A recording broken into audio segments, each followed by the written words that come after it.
एकमात्र उपाय, जो सबका ईश्वर है,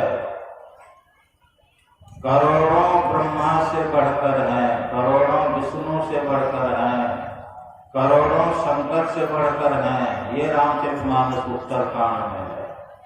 करोड़ों दुर्गा से बढ़कर हैं, करोड़ों सरस्वती से बढ़कर हैं, उन्हीं की भक्ति एकमात्र उपाय। इसके अलावा और तरह की भी भक्ति दूसरा तीसरा चौथा उपाय है क्या? अर्गित है। सर्वेश्वर की भक्ति ही एकमात्र उपाय, और ऐसी भक्ति हो कि उनकी पहचान हो जाए, उनको देख लें। इन आंखों से तो दिखाई नहीं पड़ते, जागृत अवस्था में इन आंखों से उसको देख नहीं सकते, स्वप्न की दृष्टि से स्वप्न अवस्था में भी नहीं देख सकते, मानस दृष्टि से भी नहीं देख सकते। इन तीनों दृष्टियों का जब अतिक्रमण होता है तो साधन विशेष के जरिए दिव्य दृष्टि खुलती है और भक्त जागृत स्वप्न सुषुप्ति से ऊपर उठ के तुरीय अवस्था में चले जाते हैं। वहां भी प्रभु का दर्शन नहीं होता है। तुरीय अवस्था में दर्शन होता है, लेकिन तुरीय अवस्था के अंतिम चरण में होता है, जबकि जड़ के सारे आवरण उतर जाते हैं। क्या स्थूल शरीर संसार का आवरण, क्या सूक्ष्म शरीर संसार का आवरण, क्या कारण शरीर संसार का, क्या महाकारण शरीर संसार का आवरण जब उतर जाते हैं तो जड़ विहीन अकेली चेतनात्मा तुरीय अवस्था के अंतिम चरण में परमात्मा को देखती है। लेकिन उससे मिलकर तद्रूप होने के लिए, फलस्वरूप रचना में कभी नहीं उतरे, इसके लिए तुरीयातीत अवस्था जो चेतन से ऊपर है वहां जाना होता, चैतनस चेतन में मिलना होता, तब भारी दुख खत्म होता। द्वैत पार तन मन बुद्धि पारा, ज्ञान होए सारी, मैं ही सो पितु, चिन्ह में आवे दुख डरे भारी। तब वो परमात्मा पहचान में आते हैं और भारी दुख जो है आवागम, भरपेट रोज भोजन नहीं मिलता है या दुख की बात है, लेकिन ये सबसे भारी दुख है ऐसी बात नहीं है। किसी को पुत्र नहीं है तो यही भारी दुख है, शीतलहरी है, कपड़ा ठीक नहीं है, गर्म कपड़ा नहीं है, उचित वस्त्र शरीर पर नहीं है, इसको भारी दुख बोलेंगे। घर मकान नहीं है तो भारी दुख है, नौकरी चाकरी नहीं है तो भारी दुख है। सो बात नहीं, जिससे सब तरह के दुख उत्पन्न होते हैं वही सबसे बड़ा भारी दुख है, और वह है आवागमन। जब तक पहचान नहीं होगी, जिस काम से पहचान होती है उसी काम को भक्ति की संज्ञा दी गई। इसीलिए गुरु महाराज कहते हैं, इससे छुटकारा पाने के लिए सर्वेश्वर की भक्ति ही एकमात्र उपाय है। तो सर्वेश्वर स्वरूपतः कैसे है, इसका ज्ञान हो जाए तो पहचान के लिए किधर जाए, बाहर की भीतर इसका ज्ञान होगा। फिर किस तरह की भक्ति हो सकती है इसका भी ज्ञान होगा। और स्वरूप ज्ञान विहीन भक्ति का शुभारंभ जो करते हैं ठीक उसी तरह से होते हैं कि गंतव्य स्थल का पता ही नहीं होता है और यात्रा शुरू करते हैं। नाम न जानो गांव का, कहो कहां को जाओ, चलते चलते जुग गया, पांव कोस पर जाओ, पांव कोस पर जाओ। संत साहब इसीलिए इस संत मत सत्संग में पहले जानिए। सत्संग बहुत तरह के होते हैं, लेकिन संत मत सत्संग में ही ठीक ठीक ईश्वर स्वरूप को जानेंगे, ठीक ठीक भक्ति को जानेंगे। मानव शरीर कैसे सफल होगा ठीक ठीक यही जानेंगे। इसलिए संत मता बिन गति नहीं, सुनो सकल दे काम, जो चाहो उद्धार को बनो संत संतान। संत मत सत्संग करना पड़ेगा इसके लिए। जहां तीनों धाराएं बहती हैं वो संत मत सत्संग है। सगुण उपासना की चर्चा गंगा जी की धारा जिससे भक्ति का शुभारंभ होता है। निर्गुण उपासना की चर्चा सरस्वती जी की धारा जिससे भक्ति का अंत होता है और अनंत की प्राप्ति होती है, फलस्वरूप दुखों का अंत होता है, अनंत सुख मिलता है। लेकिन इसको करने के लिए कुछ छोड़ना पड़ता है, कुछ पकड़ना पड़ता है। विधि जिसे जो जमुना जी की धारा है, झूठ, चोरी, नशा, हिंसा और व्यभिचार इन 5 पापों को छोड़ना, एक सर्वेश्वर पर ही अचल विश्वास, पूर्ण भरोसा तथा अपने अंतर में ही उनकी प्राप्ति का दृढ़ निश्चय रखना, सद्गुरु की निष्कपट सेवा, सत्संग और दृढ़ ध्यानाभ्यास इन 5 को मोक्ष का कारण समझना चाहिए। यह विधि कर्म है और यह विधि निषेध कलिमल नाशने श्री जमुना जी की धारा बहती है। इस सत्संग में संत मत सत्संग, इसलिए यह असली त्रिवेणी है। इसमें आह्वान करना चाहिए। कैसा है वह सर्वेश्वर? बुद्धि के परे, जिसको अगम बोलते हैं। अगम का अर्थ होता है बुद्धि के परे, अगोचर मन इंद्रियों के परे।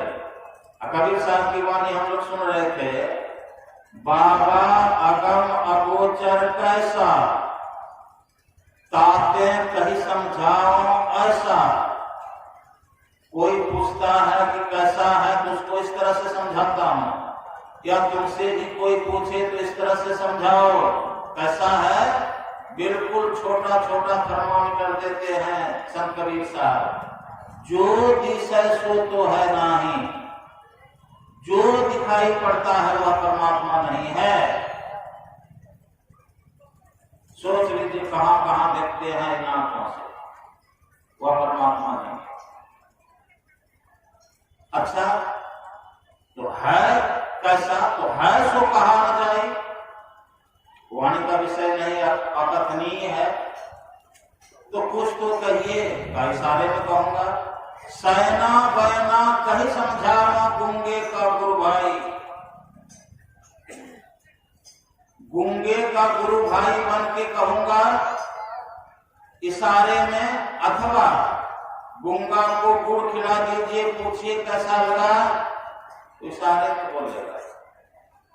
इशारे की भाषा जानता। सैना बयना तो गुड़ का स्वाद कैसे बताएगा वो? मूड़ी हिला के, आंख मुंह चमका के न, गुड़ का यही स्वाद है। सिर हिलाना, मूड़ी हिलाना, आंख मुंह चमकाना। स्वाद नहीं लगा ऐसी बात नहीं, लेकिन स्वाद का वर्णन नहीं कर सकता। वो तो गूंगा है, पहचान भी नहीं कर सकता। दृष्टि नदी से मुश्किल ना है। कैसा है परमात्मा? तो दृष्टि से दिखाई नहीं पड़ता, मुट्ठी में पकड़ में आता नहीं। दृष्टि नदी से मुष्टि ना आवे, बिन से ना ही न्यारा। विनाश उसका नहीं होता है, सबसे परे है, बिन से ना ही न्यारा। ऐसा ज्ञान कथा गुरु मेरे पंडित करो विचारा। हे पंडितों, तुम विचार करके बताओ कि तुमको कैसा ज्ञान है, तुमको क्या ज्ञान मिला है। मुझे तो गुरु महाराज ने ऐसा ज्ञान दिया है कि न दिखाई पड़ता है, न मुट्ठी में पकड़ में आता है, न उसका विनाश होता है। सबसे बड़े, सबसे न्यारा है, बिन से ना ही न्यारा। गुरु महाराज भी कहते हैं सब में व्यापक, सबके न्यारा। कबीर साहब एक स्वतंत्र पद दिए हुए हैं न्यारा के बारे में। सकिया हुआ घर सबसे न्यारा, जहां पूर्ण पुरुष हमारा, जहां पूर्ण परब्रह्म परमात्मा हमारा रहता है ना, तो सबसे न्यारा, सबसे अलग, सबसे परे है। जहां नहीं सुख दुख साथ, झूठ नहीं, पाप न पुण्य पसारा, वहां सुख दुख कुछ नहीं है। जो अपना धाम है, जहां जाने के लिए यह संतमत निहोरा करता है, उपदेश करता है, भव क्लेश निःशेष होगा जहां जाके वहां न तो संसार का सुख है न संसार का दुख है। संसार का दुख क्या है? आवागमन। और संसार का सुख क्या है? पंच ज्ञानेंद्रियों का भोग। वहां ये सब कुछ नहीं है।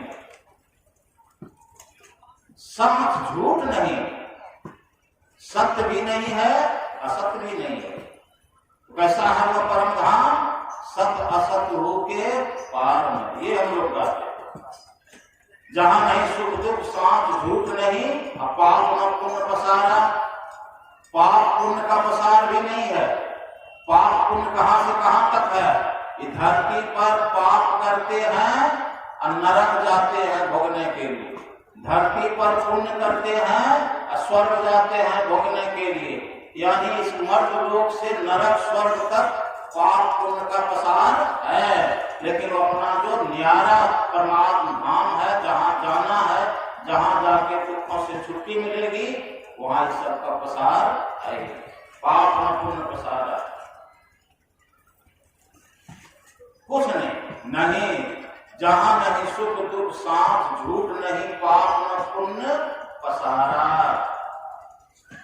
नहीं दिन रैन, चंद नहीं सूरज, बिना ज्योति उजियारा, सकिया हुआ घर सबसे न्यारा। दिन भी वहां नहीं है, रात भी वहां नहीं है, इसलिए सूरज भी वहां नहीं है, चांद भी वहां नहीं है। और बिना प्रकाश का प्रकाश है, सबका परम प्रकाश है। सबकर परम प्रकाशक जोई राम अनादि अवध सो। भगवान श्री कृष्ण गीता में कहते हैं, ना तत्र सूर्यो भास्ति, ना चंद्र, ना तारकम, यद्गत्वा न निवर्तन्ते तद्धाम परमं मम। ना तत्र सूर्यो भास्ति, सूरज प्रकाशित नहीं कर सकता, चांद भी नहीं, अग्नि भी नहीं, तारा भी नहीं, और जहां जाके लौट के नहीं आना होता है वह मेरा परम धाम है। ज्ञान ध्यान से वहां पहुंच भले होती है, ध्यान करेंगे अनुभव ज्ञान होगा और परमात्मा तक पहुंच होगी, लेकिन वहां ज्ञान ध्यान की पहुंच नहीं है। ये परीक्षा है। नहीं कहा ज्ञान ध्यान नहीं जब तक, वेद कितेव न वाणी, रहनी गहनी करनी धरनी, ये सब जहां ईरानी। करनी धरनी रहनी गहनी, ये सब जहां ईरानी। सकिया हुआ घर सबसे न्यारा, जहां पूर्ण पुरुष हमारा। और देखिए, पांच तत्व गुण तीन नहीं, कहा साखी शब्द न ताही। मूल न फूल न वेद न बीजा, बिना वृक्ष फल सो है। मतलब ये सब कुछ नहीं है। जहां कुछ नहीं है, गोरखनाथ जी महाराज सीधे कहते हैं कि कहने में नहीं आता है कि कुछ नहीं है, कि कुछ है। बस्ती न शून्यम, शून्यम न बस्ती। खाली है कि भर्ती है, भर्ती है कि खाली है, बस्ती है कि शून्य है, शून्य है कि बस्ती है। अनुभव कम है, वहां गए वगैरह ठीक ठीक नहीं समझो। जैसे जन्मांध को कोई आंख वाला लाल हरा पीला नीला समझा नहीं सकता है, क्या समझावे? अब इतना समझावे तो जन्मांध लाल हरा पीला नीला तब तक नहीं समझ सकता है जब तक कि आंख न खुल जाए। उसके आगे भी रख दिया जाए यह लाल यह हरा यह पीला यह नीला है, तो नहीं समझ सकेगा। कठोपनिषद में बड़ा सुंदर है, और शब्दम और स्पर्शम और रूपम और व्ययम तथा और रसम नित्यम अगंधवच्य अनादि अनंतम महत्ता परम ध्रुवम तन्मृत्यु मुखात् मुच्यते। अर्थात रूप रस गंध स्पर्श और सब विहीन है, वह अव्यय है, उसका खर्च नहीं होता, व्यय नहीं होता, कहीं आरंभ नहीं है उस परमात्मा का, कहीं अंत नहीं है। अनादि अनंतम, महतत्व से भी पर, महत्ता पर। पांच तत्व मिट्टी पानी अग्नि हवा और आकाश, और तीन गुण सतोगुण रजोगुण तमोगुण, इसी से शरीर संसार की रचना है। इसको महत्व अष्टा प्रकृति भी बोलते हैं। और गीता में अष्टा प्रकृति के बारे में है पांच तत्व, मिट्टी पानी अग्नि हवा और आकाश। मन बुद्धि अहंकार। यह परमात्मा जो है महत्ता परम ध्रुवम तन्मृत्यु मुखात् प्रमुच्यते। ऐसे परम तत्व की पहचान करने से मृत्यु के मुख से छुट्टी मिलती है, अर्थात मोक्ष मिलता है, दुखों से छुट्टी होती है। उसी कठोपनिषद में नचिकेता से धर्मराज कहते हैं, और शरीरम शरीरे स्वस्वते वस्थितम महांतम विभुमात्मान मत्वा धीरो न सोच। और शरीरम शरीरे अवस्थितम मन महानतम विभुमात्मान मत्वा धीरो न सोचती। जो शरीरों में शरीर रहित है, कैसी विचित्र बात है, सभी शरीरों में है लेकिन उसका कोई शरीर नहीं है, नहीं सूक्ष्म स्थूल, शरीरों में शरीर रहित है और नित्यों में अनित्य स्वरूप है। सभी नाशवान पदार्थों में है लेकिन उसका नाश नहीं होता। ऐसे महान और सर्वव्यापक आत्मा को पहचान कर पुरुष शोक नहीं करता। तो हम लोगों को भी शोक संताप से छूटना है, सारे दुखों से छूटना है। तो यह सत्संग बतलाता है कि उस परमात्मा की भक्ति कीजिए, और ऐसी भक्ति कीजिए कि जिस तरह से सांप से किसी चीज को देख लेते हैं, उसी तरह से आत्म दृष्टि से अपने अंदर उसको देख लीजिए। अब इन आंखों से तो नहीं सूझेगा, अपने अंदर पहले अपने से उसको देखो, बाहर फिर हर जगह। अपने से अपने अंदर उसको नहीं देखा तो बाहर कहीं भी जाके दर्शन नहीं होगा। निर्वाण के लिए, मोक्ष के लिए, छुटकारा के लिए यही करना है, और इसकी युक्ति गुरु से सीखनी है, और रोज रोज इसका अभ्यास। पहले सत्संग, फिर मानस जप, मानस ध्यान, फिर ज्योति ज्योत। ओम युञ्जानः प्रथमं मनस्तत्त्वा सरितानियम अग्निर ज्योतिम चाय पृथिव्या अध्यावरत। हम लोग सुन रहे थे वेद मंत्र। अब गुरु महाराज बड़ा सुंदर कहते हैं, मैं ही दास दया सतगुरु की पाइए पद निर्वाण। जब तक गुरु की कृपा नहीं होगी तब तो निर्वाण नहीं पाएंगे। मोक्ष मूलम गुरु कृपा ऋषि भी कर। तो सूरत शब्द सो चढ़िए अगम घर, घट अंतर पूजे रामा। मैं ही दास दया सतगुरु की पाइए पद निर्वाण। अपने अंदर जब ध्यान करके सूरत शब्द योग से अगम घर परमात्मा धाम तक जाए, लेकिन बिना गुरु की कृपा से कुछ होना जाना नहीं है। गुरु की कृपा चाहिए, इसके लिए उनकी आज्ञा की चाहवारी में अपने को रखना है, नित्य नियमित रूप से अभ्यास करना है, सच्चरित्र से रहना है, कमाना खाना है और ध्यान भजन सत्संग करना है। बोलिए प्रेम से श्री सद्गुरु महाराज की जय।